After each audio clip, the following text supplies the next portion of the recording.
There were three things that took me to a +3 handicap golfer, and I'm going to share exactly what those were with you guys so you can take your game to a new level. Let's get stuck in. So the first one is just compression, or if you like, controlling the low point. Once I had figured out something that helped me guarantee good contact each and every time, it was just a massive game changer. And you see, the thing is, the club is always traveling around on an arc. So if you can't control, like I couldn't at one stage, where the club is striking down, then the problem is the club will often end up moving slightly to the left for a right-handed golfer.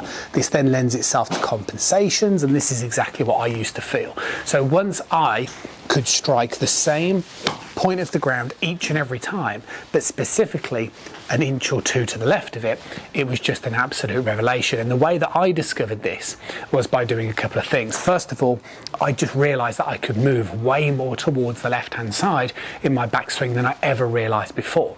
And that was one of the things that I used to really sort of practice, was getting the feeling of at the top of the backswing, instead of traditionally getting my weight massively over towards my right side, I started to feel like at the top of my backswing, my weight was more equally distributed between my right heel and towards my left toe. And doing this meant that I was guaranteeing good contact each and every time. And that's something that you guys, and I say to all of my students, start moving left much quicker than you realize, because what it will do is it will increase your chances of good contact and controlling that low point.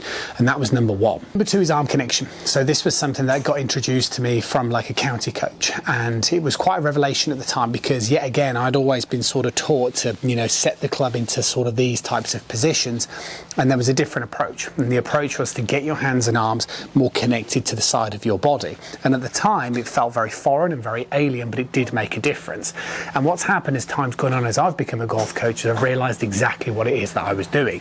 You see, when you sort of do the backswing position and you sequence it correctly, what happens is that you produce a bit more of what's known as a tilt. So when I used to sort of move massively over to my right side, this used to make me turn quite flat. And this meant that I always had to sort of lift my arms up. Once I started keeping my head much stiller and getting my weight, as I mentioned previously, this started to produce more of a tilt. And when it produces a tilt, can you see the way my right shoulder goes more up? And what this means is I can keep my arms nice and connected, but I still get the club into a great place.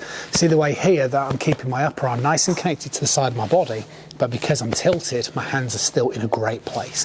And by incorporating both of those things, what I'd now started to do was shape a swing where I was getting really good contact each and every time, but also because my arms were way more connected, it was just way easier to hit the golf ball straight as well.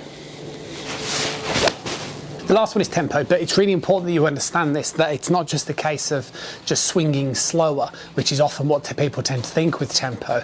It's actually moving correctly as well. And I break the golf swing to lots of my students down into a couple of phases. The first one is the first move, often known as the takeaway, and you just want to move the club back 3-4 feet. From here, this is then when you want to be more aggressive with shifting towards that lead side.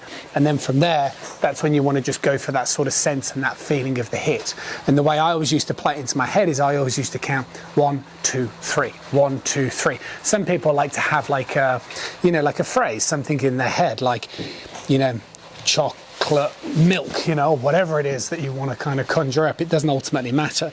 But that was the thing for me. If I knew that once I had those three things, 1, 2, 3, then I could produce the same sort of swing from game to game, the same sort of swing from tournament to tournament. And what it did is it just made the swing so much more consistent, and it's similar to the results that I'm seeing with students that I'm working with at the moment. I'll see you guys again really soon.